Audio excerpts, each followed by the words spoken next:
He promised a different type of politics. This government will have integrity, professionalism and accountability at every level. But fast forward just a few months and it's all starting to feel very familiar. Your tax affairs a distraction for the party, Mr Zahawi? The Conservative Party chair and former Chancellor embroiled in a multi-million-pound tax scandal. For days, the Prime Minister dismissed calls for an inquiry, trying to turn the conversation back to policy. But today, an admission there are questions to answer. I want to make sure that we investigate them professionally and properly, and that's why I've asked the independent advisor to conduct a full investigation. Questions too, though, over the Prime Minister's conduct. What did he know and when? When I was Prime Minister, the advice that I received was that there was no reason why Nadhim Zahawi could not be appointed to government. Nadhim Zahawi has long faced questions over his financial affairs. Have you been honest about your tax affairs, Mr Zahawi? This was last summer when he was Chancellor and running to be Tory leader. What was your reaction when you saw reports that your own tax affairs were being investigated by your own department?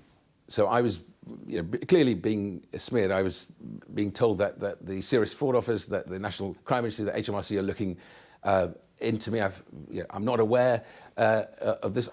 But there was an investigation and Mr Zahawi has now admitted he made careless errors.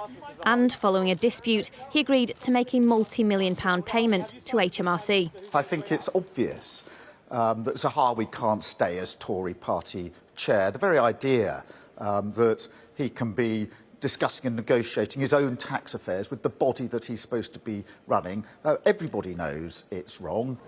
Rishi Sunak promised the Conservative Party a fresh start, but previous administrations are making that very difficult. But it's not just the former Chancellor that's causing him problems.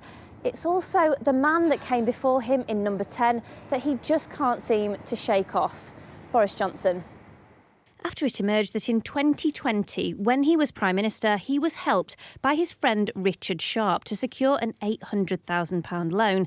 Just weeks later, he recommended him for BBC chair. He knows absolutely nothing about my personal finances. I can tell you that for 100% ding-dang sure. This is just another example of the BBC disappearing up its own fundament. And that... No longer in office, still at the centre of controversy, damaging both his party and the BBC in the process.